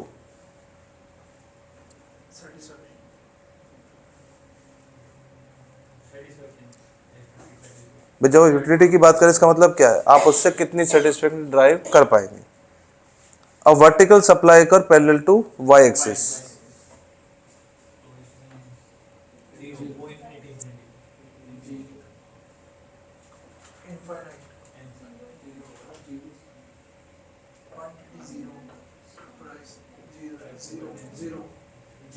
यहाँ क्वांटिटी में चेंज बताना, तो इनफाइनाइट कैसे हो गया. एक काम करना, इसको लिख लेके जाना कहीं. ठीक है. वो कई बार लगता है तुम जानबूझ के करते हो.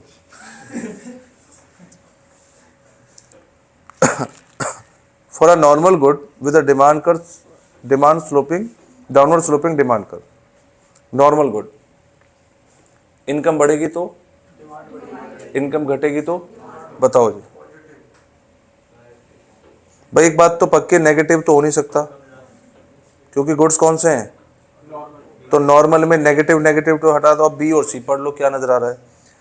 Price elasticity of demand is positive, the income elasticity of demand is negative. ये इनकम की बात हो रही है, नॉर्मल गुड। नॉर्मल गुड मतलब इनकम, तो इसमें प्राइस वाला क्या हो सकता है, प्राइस तो नेगेटिव हो सकता है, नेगेटिव वाले शायद मुझे ये दोनों हटाने पड़ेंगे क्योंकि कौन सी इलास्टिसिटी की बात, नॉर्मल गुड मतलब इनकम की बात हो रही है, तो ये दोनों तो हटा दो क्योंकि इनकम इलास्टिसिटी नेगेटिव किस केस की होती है, इन्फीरियर। और हमसे कौन से गुड्स पूछे, अब झगड़ा किसके बीच में, सी और D. Price elasticity of demand is positive, negative, तो ये भी कैंसिल हो गया, ये बच गया। कैसा लगा, ये इंपॉर्टेंट हो गया जी पेपर के लिए, ठीक है। Increase in the supply of good is caused by, supply कैसे बढ़ेगी, फैक्टर सस्ते हो जाएं, अदर गुड्स और टेक्नोलॉजी में इंप्रूवमेंट हो जाए, all. Elasticity of supply refers to degree of response of supply of good to change in its price. Horizontal supply कर parallel to X axis, contraction of supply is the result of decrease in the price of goods concerned. Decrease in the price of goods. All of the above. quantity purchase remains constant,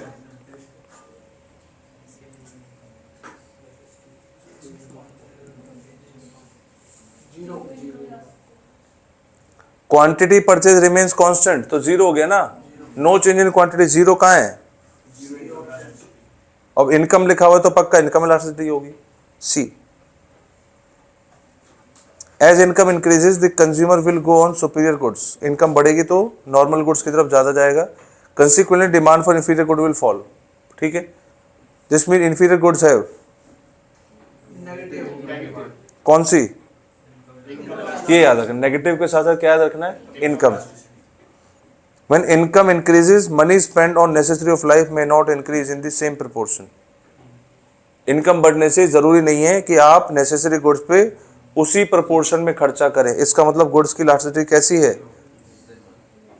zero. कौन कह रहा है, may not increase in same proportion, मतलब बढ़ेगा लेकिन same proportion में नहीं बढ़ेगा।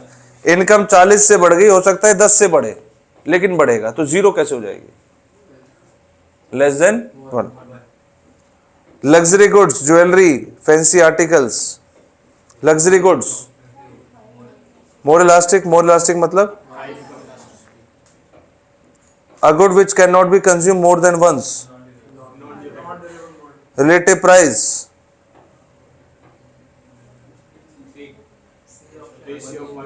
एक का दूसरे से कंपैरिजन, ये 10 वाला है 12 वाला है, ठीक है। मैगी 10 की आती है मैगी 14, और जो भी XYZ होता है वो, तो क्या हो गया, रिलेटिव प्राइस। कैसे प्राइस है, रिलेटिव प्राइस। पेप्सी 50 की, थम्स अप 60 की, कैसे प्राइस हो गए, relative price. Point below the budget line of a consumer,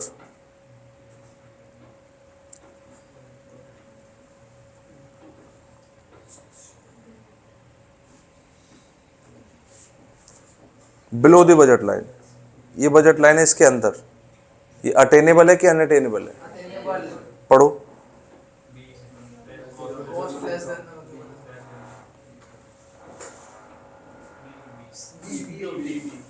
consumer की इनकम से कम है, अटेन मतलब उसको खरीद सकता है। डिमांड इज दी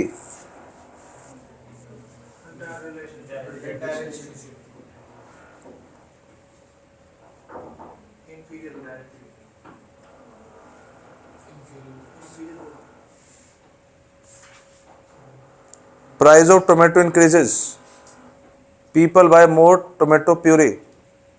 आगे बता दो, हाँ जी, ये क्या हो गया, अरे भैया इनकम इलास्टिसिटी लिखी है, यहाँ पे नेगेटिव लिखा है, कब होती है, इंफीरियर गुड्स में। चलो, टमाटर के दाम बढ़ गए, लोग उसके सब्स्टिट्यूट के पास पहुंच गए। बोलो जी कैसे गुड्स हैं? ये आप पढ़ लेना। चलो जी, potato chips and popcorn are, ऐसा होता है? हाँ होता है। कह रहे हैं तो होता है, ऐसा होता है। चलो, a rise in price of potato chips will, increase हाँ, इंक्रीज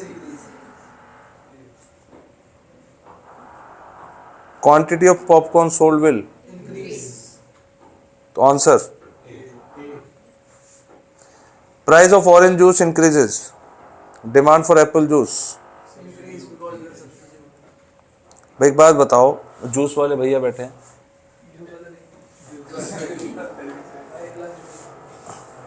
नहीं वो पीने वाले, बनाने वाले नहीं। अगर ऑरेंज जूस महंगा होगा तो वहां जाके क्या कहोगे? गन्ने का जूस पिलो। सर आपको तो मिलेगा। तो हमारे लिए चलो एप्पल की चलो, क्या लिखो जल्दी बताओ। गरीब आदमी। उसमें भी डिस्काउंट। चलो चलो, increase in the demand for computers, other things remain the same will. देखो जब यहां क्वेश्चन आ जाए ना, ध्यान रखना, जो कह रहे हैं इंक्रीज इन डिमांड, तो कहीं ना कहीं मार्केट की तरफ जा रहा है क्वेश्चन। तो आप इसको, जब नीचे ना एक बात और लिखी हुई है, कंप्यूटर्स बॉट क्वांटिटी, तो ये चला गया पता है कौन से क्वेश्चन की तरफ? मार्केट का इक्विलिब्रियम वाले क्वेश्चन थे ना, ये वाले। इसमें डिमांड होता था, इसमें सप्लाई होती थी, फिर आप बोल रहे मार्केट में इंक्रीज इन डिमांड। क्या बोल रहे हो? तो डिमांड बढ़ेगी तो प्राइस बढ़ेगा, और प्राइस बढ़ेगा, जब डिमांड बढ़ेगी तो क्वांटिटी भी बढ़ेगी। तो बोलो जी, increase in the price and number of computers. बना के दिखाऊं डायग्राम? बना दो। सर ये आप इसे मार्केट की तरफ कैसे, मतलब हम तो नॉर्मली सोच रहे थे कि डिमांड बढ़ रही है तो प्राइस कम हो। गलत बोल रहे हो ना आप। प्राइस बढ़ते हैं तो डिमांड कम होती है। जब आप सिर्फ डिमांड की तरफ से सोच रहे हो तो आप डिमांड का इफेक्ट प्राइस पे नहीं देखोगे, प्राइस का इफेक्ट डिमांड पे देखोगे। यहां पे डिमांड का इफेक्ट किस पे पूछ रहा है? तो क्वेश्चन कहां पहुंच शिफ्ट हो गया? अब डिमांड का क्वेश्चन ये भी मार्केट में पहुंच गया।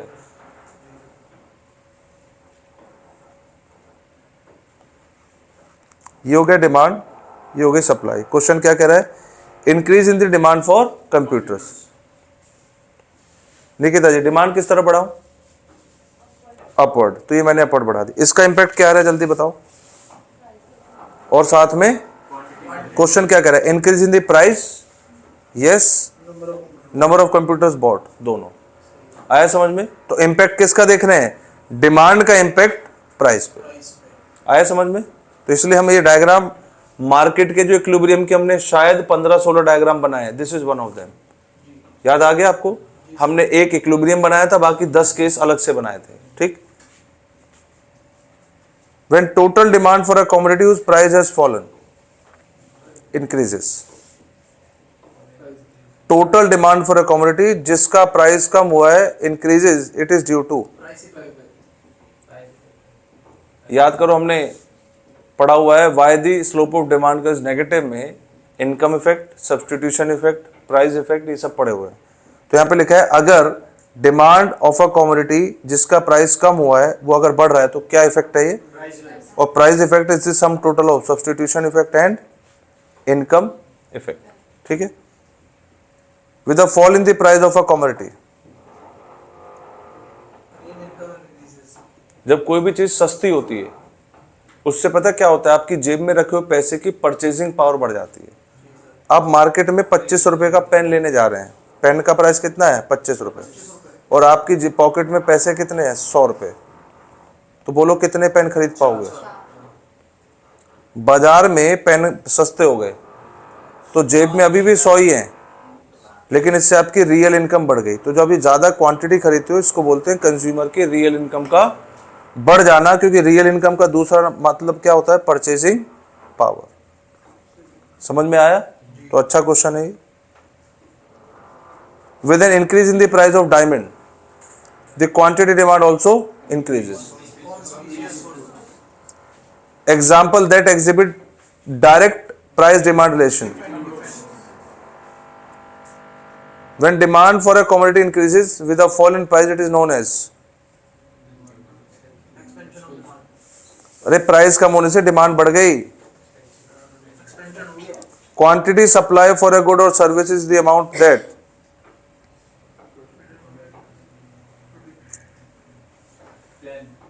सी. Supply is the. C. In the book market, the supply of books will increase. Market वाला, क्योंकि अब सीधा किससे पूछ रहा है? सप्लाई का इफेक्ट प्राइस पे. अगर प्राइस का इफेक्ट सप्लाई पे पूछता तो सिर्फ सप्लाई चैप्टर होता. अब किस पे पहुंच गए हम? मार्केट पे. क्या कह रहा है क्वेश्चन? सप्लाई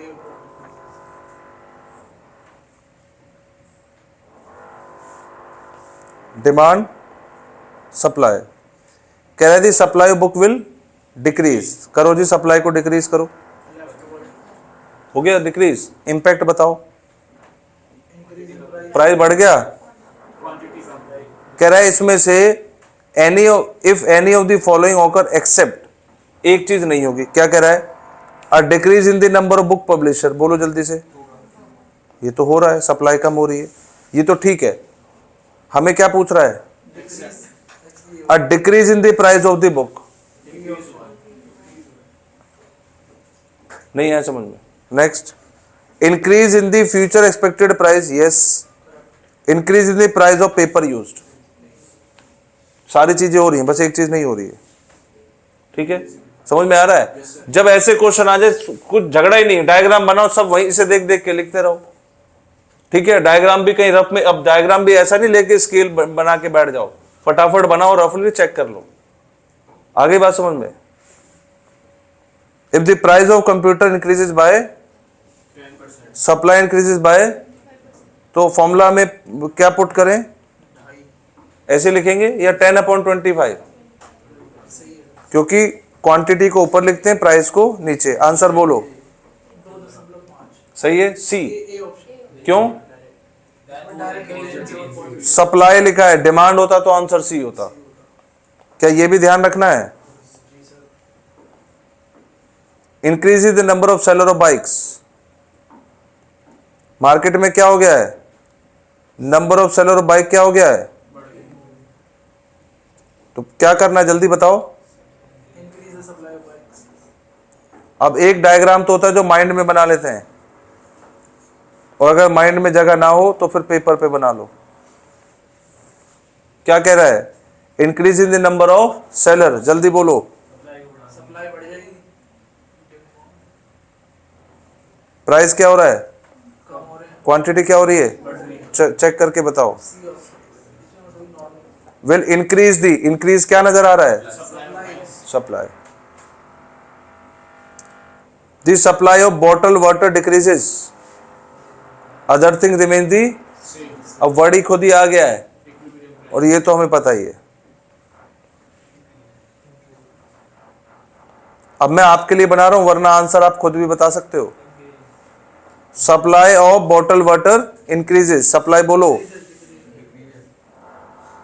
तो इक्विलिब्रियम प्राइस क्या हो रहा है? और क्वांटिटी सर वो डिक्रीज क्या हो गया? ऊपर वाटर डिक्रीज. ओहो, डिक्रीज है. जी सर.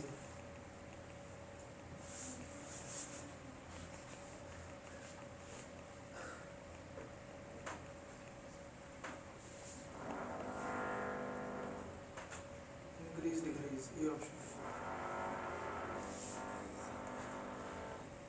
भाई पेपर में ना ये एक दो क्वेश्चन आएंगे, उसमें ना अगर हमने बना लिया तो थोड़ा सा एक्यूरेसी बढ़ जाएगी और झंझट नहीं रहेगा. तो बना लेंगे, एक आधा डायग्राम ही तो आएगा. तो क्या कह रहा है जी? सप्लाई क्या कह रहा है? डिक्रीज. डिक्रीज. इससे क्या हुआ? प्राइस बढ़ गए, सप्लाई कम. चेक कर लो.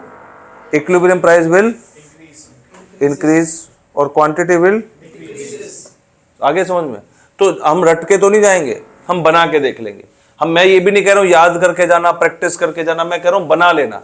पेपर में क्वेश्चन आएंगे 2 या 3 जो भी आएंगे, पर बना लो तो आप किसी इधर उधर झांकने की जरूरत नहीं पड़ेगी। ठीक है। Decrease in the demand for cameras, तो बना लेंगे डायग्राम अब, क्योंकि पहले किसकी बात हो रही भाई साहब? डिमांड की। किसकी? तो सीधा ही मार्केट का क्वेश्चन हो गया। Which of the following statement about inferior good is false?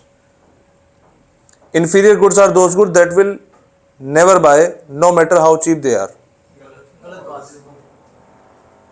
और फॉल्स ही पूछ रहा है। Inferior goods are those that we buy more if we become poor. हाँ भाई, सही कह रहे inferior goods are those that we buy more if we become richer। Option बोलो। फॉल्स पूछ रहा है। फर्स्ट एंड थर्ड ऑप्शन क्या पूछा था? False. Comfort lies between, necessary and luxury. ये कहां से मिला?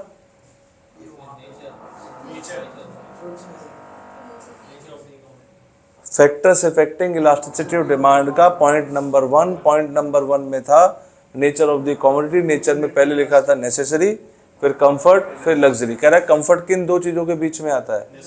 और luxury. In very short period supply, हम किसी फैक्ट्री में जाके बोले आज प्रोडक्शन डबल कर दो शाम तक। When supply curve move to the left,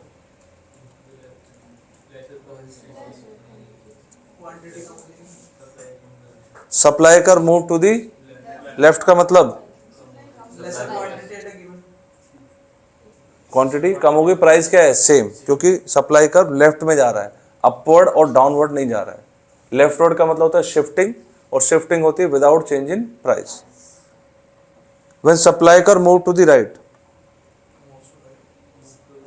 supply increases. A option. Elasticity of supplies to price. Price. A option.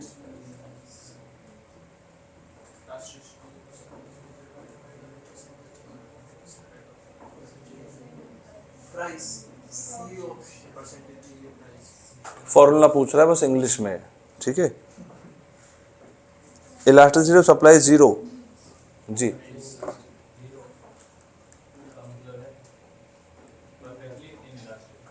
अगर तुमने इस बार इलास्टिक बोला होता तो मैं धो देता पकड़ के, तुम बच गए।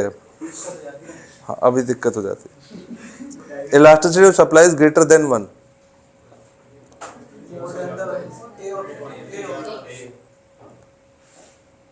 अब ये फिर आ गया पेपर में, ये पहले ये बाद में, और हमने पढ़ा था इसका आंसर ए था। ठीक है, ध्यान रखना। तो इनको लिख के देख लेना। Percentage change in quantity supplied upon percentage change in price, और ये ग्रेटर कह रहा है तो यहाँ पे रख दो 40, यहाँ पे रख दो 20, आंसर आ रहा है 2। ठीक है भाई, 2। ठीक है, कर लेना, इतनी मेहनत कर लेना। तुम शॉर्टकट के चक्कर में बेड़ा गर्क करोगे।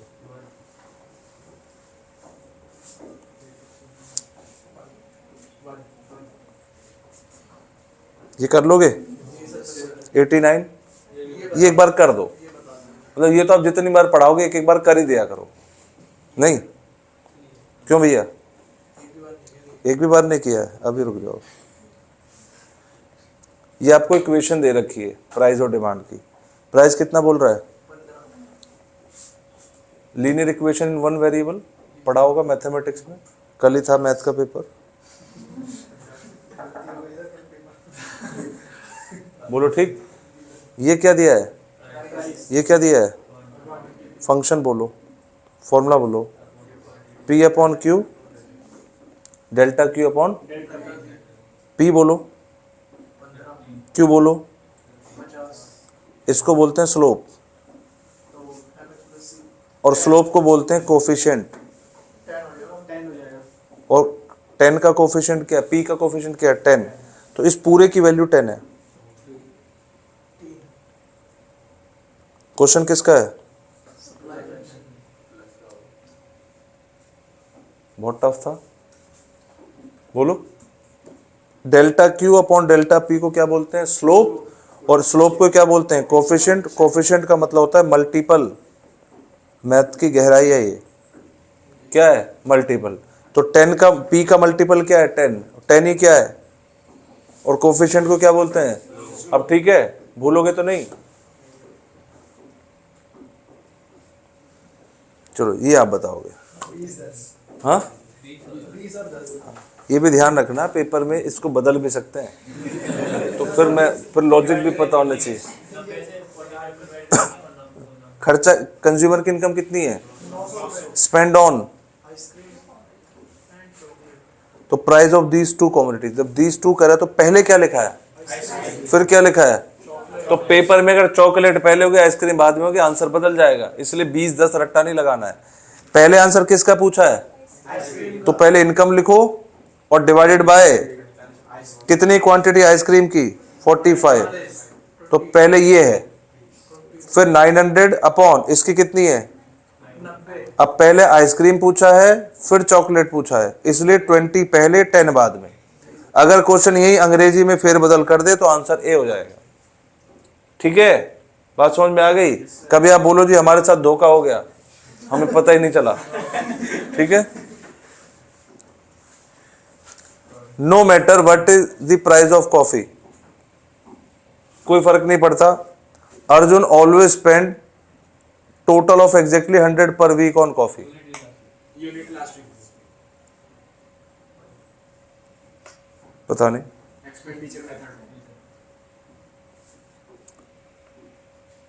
भाई इसका दाम कितना भी बढ़े कितना भी घटे, खर्चा रिमेन्स अनचेंज। अब देखो आपको पागल कैसे कर रहा है अर्जुन। कॉफी नहीं, महाभारत तक ले गया, फिर कॉफी पे ले आया है, कुछ नहीं। आंसर बोलो। D option. A firm learns that the own price elasticity of product it manufactures is 3.5. Firm को पता चला जो प्रोडक्ट बनाता है उसकी इलास्टिसिटी कैसी है। What would be the correct action for this firm to take if it wishes to raise its total revenue? Lower the price. अगर ये रेवेन्यू बढ़ाना चाहते हैं तो इसके पास बड़ा मौका है, छोटा सा प्राइस में चेंज कर दे, ऑटोमेटिकली रेवेन्यू बहुत तेजी से बढ़ जाएगी। और अगर इसने प्राइस को बढ़ाया तो ये खत्म है, क्योंकि मोर इलास्टिक है। और यह बात किसकी हो रही है? Increase in total revenue. जल्दी बोलो बोलो। At highest prices people demand more of a certain goods, not for their but for their prestige value. ये कर लोगे? चलो ये बताओ जल्दी से निकिता जी, इनमें से किसकी वजह से इंक्रीज इन टोटल एक्सपेंडिचर होगा? यूनिटरी इलास्टिक है तो खर्चा बढ़ेगा नहीं, सेम रहेगा। इलास्टिक है तो डायरेक्शन किस तरफ होगी? ऑपोजिट। यहां क्या लिखा है? ये आंसर है? नहीं है। ये भी राइज, ये भी राइज नहीं है। Demand is inelastic, direction same, price falls, खर्चा इंक्रीज नहीं। Demand is inelastic, direction price खर्चा आंसर। ऐसे जाना है। ठीक है, supply curve shift to the right because of factors of production के। अगर प्राइस बढ़ गए तो सप्लाई तो कम हो जाएगी, टैक्स बढ़ गया तो कॉस्ट बढ़ जाएगी, सप्लाई कम हो जाएगी। ऑल ऑफ दी अबव देख के वो जनरल अजम्पशन मत लगाना, ठीक है, यहां मारे जाओगे। विच of the following statement is, अब बता दो जल्दी से। पहला तो गलत है, दूसरा भी गलत है, तीसरा भी गलत है। अगर कॉस्ट कम होगी तो प्रॉफिट ज्यादा होगा। If the demand is more than supply, pressure on price will be. When the price falls quantity demand falls. Rise होता तो ठीक होता। If the demand is more than than pressure on price will be. Price क्या होगा? बढ़ जाएगा। किसी चीज की डिमांड ज्यादा होगी, सप्लाई कम होगी, तो मजे आ गए ना प्रोड्यूसर के, तो तो क्या करेगा, प्राइस को बढ़ा देगा। Supply curve for highly perishable commodities during the very short period is generally highly perishable. भाई क्या बदलेगा क्वांटिटी को, मजबूर है बेचारा, ज्यादा बनाएगा तो खराब हो जाएगा, तो उतना ही बना पाएगा जितने की डिमांड है। Supply is a cross elasticity between rye bread and whole bread is expected to be, substitute है ना, cross elasticity between personal computer and software, क्यों, complementary. Cross elasticity between bread and DVD, which of the following statement is correct? Gold jewelry will have negative income elasticity, no. Correct पूछा है। Demand for butter is perfectly elastic, no. More the number of substitute, more elastic is the demand, ये तो हमारा गाना था, नहीं। Suppose the income elasticity of education in a private school is 3.6, more elastic, क्या होगा भाई, जब आंसर मोर है तो क्या होगा, if the organisers of the upcoming cricket match decide to increase the ticket price in order to raise its revenue, what they have learn from the past experiences. कह रहे हैं जी हम ना प्राइस बढ़ा के रेवेन्यू कमाना चाहते हैं। मैंने कहा अच्छा तुम सेम डायरेक्शन चाहते हो। वो क्या कह रहे हैं कि अगर हम प्राइस बढ़ाएंगे टिकट का तो इससे हमारी रेवेन्यू बढ़ जाएगी। इसका मतलब दोनों की डायरेक्शन सेम है। सेम कब होती है, चेक कर लो। अगर इक्वल होगा तो unitary, percent increase in ticket rate greater, more elastic, less elastic. तो कौन सा मेथड हो गया, वही expenditure. Data on production vegetable for the past 2 years showed that despite stable prices, price कैसे हैं, same, there is a substantial decline in output of cabbage leading to lower supply in the market, which of the following possibly can be the reason। बहुत सारे reason हो सकते हैं ना भाई। आप पता है किसकी बात कर रहे हो, आप सप्लाई करके लेफ्टवर्ड शिफ्ट होने की बात कर रहे हो। क्या क्या रीजन हो सकते हैं, हमने फैक्टर्स पढ़े हुए हैं, बता देना। सप्लाई की बात है, increase in the price of cauliflower which is the equally preferred by the consumer, ये क्या है, सब्स्टिट्यूट। क्या है, तो सब्स्टिट्यूट का अगर प्राइस बढ़ेगा तो उसको ज्यादा बनाएंगे, इसको कम बनाएंगे। जिसका प्राइस बढ़ेगा उसी को ज्यादा बनाएगा, तो ये बात ठीक है। Announcements of subsidy by the government of vegetable production, supply से तो बढ़ती है। ये किसकी बात पूछ रहा है, डिक्लाइन। तो सेकंड तो ऑप्शन ही खत्म हो गया। More farmers producing cabbage and increasing competition among them, ज्यादा से ज्यादा फार्मर्स क्या बना रहे हैं, कैबेज बना रहे हैं, कंपटीशन ज्यादा है, सप्लाई तो बढ़ेगी, ये भी कैंसिल हो गया। Substantial decrease in price of capsicum, इसका कोई इससे मतलब ही नहीं है, तो ऑप्शन क्या है। फॉलोइंग डायग्राम, गुड एक्स और गुड वाई, डायग्राम देख के बताओ कैसा रिलेशन है।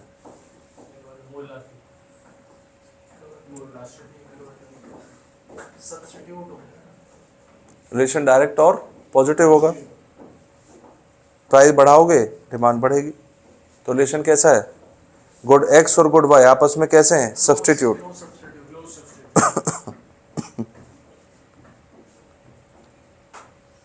ये एरो किस तरफ दिखा रहा है, लेफ्टवर्ड दिखा रहा है।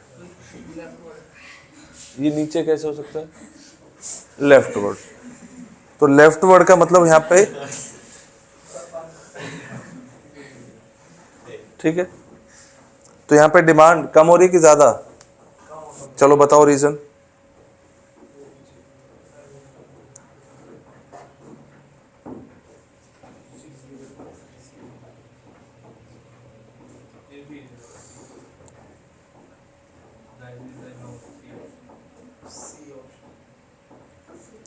यहां पे बोलो क्या लिखा हुआ है, गुड कैसे है, रिलेशन, एक राइज दूसरा फॉल, डायरेक्ट आंसर, ठीक है।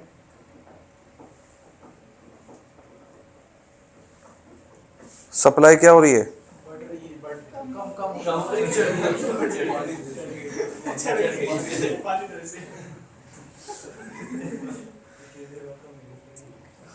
सप्लाई क्या हो रही है, कम हो रही है। तो बताइए,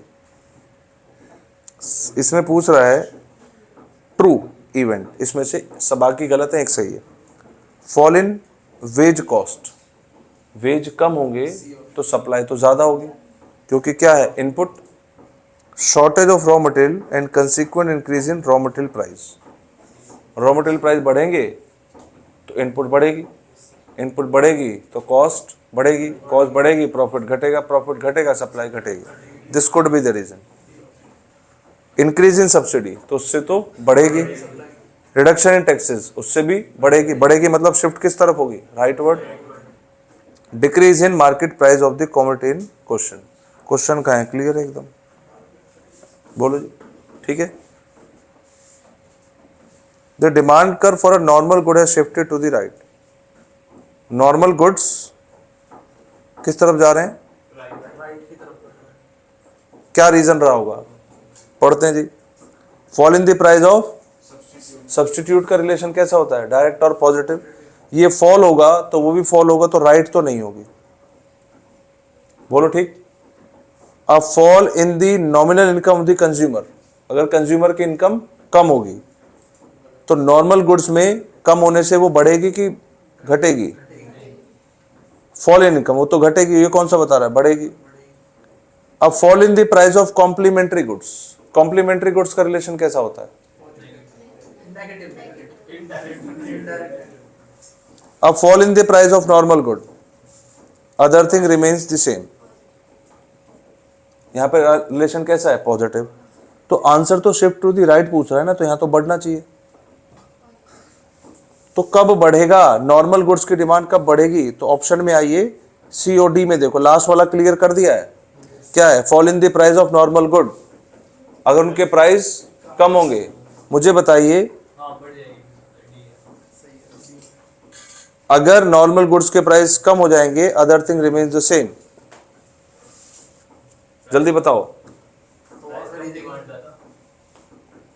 देखिए ये क्वेश्चन है बड़ा गहरा, क्योंकि इसने वर्ड प्ले किया, इसमें नॉर्मल गुड के साथ वर्ड क्या लगाया है, प्राइस, अल्फाबेट यूज किया, प्राइस होना चाहिए था क्या, इनकम। तो अब ये क्वेश्चन थोड़ा और गंभीर हो गया है, तो ध्यान से सोच के बताना है। अच्छा आंसर कहां से, फिर मैं बता देता हूं, ये जो डिफरेंस वाला क्वेश्चन है वही है। अब fall in the price of substitute, substitute का रिलेशन कैसा होता है, और यहां लिखा है क्या, फॉल, और यहां पे भी क्या होना चाहिए था, लेफ्ट, लेफ्ट, तो ये आंसर नहीं है। Fall in the nominal income of the consumer, consumer की इनकम कम हो जाएगी तो नॉर्मल गुड्स, ये भी गए। Fall in the price of complementary goods, fall in the price of, नहीं आया समझ, तो क्वेश्चन डायरेक्ट ही है। चलो जी, roller coaster ride is a function of amusement park visit, पता है आपको, अरे पता है कि नहीं भाई, हाँ जी, अम्यूजमेंट पार्क तो सुने होंगे, झूले लगे होते हैं उसमें, डिस्ट्रिक्ट पार्क में सुन रहे हैं। पार्क में जिम वाले जो हाँ हाँ, तुम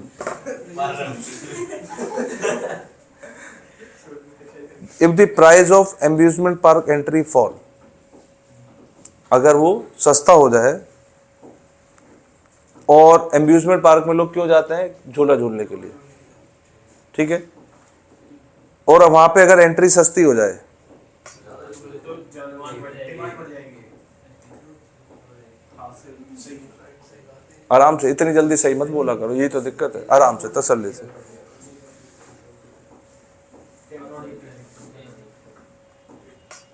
प्रेडिक्ट कैसे नहीं करोगे भाई, there will be N,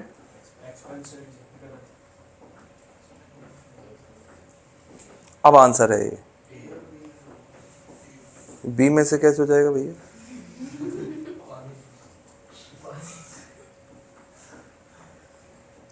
if a short run supply curve is plotted on the following table, क्या, short run supply curve is plotted on the which represent price and quantity of fighter aircraft, vertical straight to Y axis.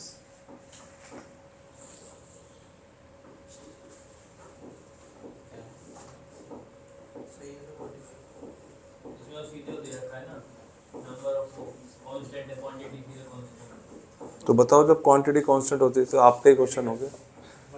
नहीं नहीं नहीं, अरे नालायक, quantity same है।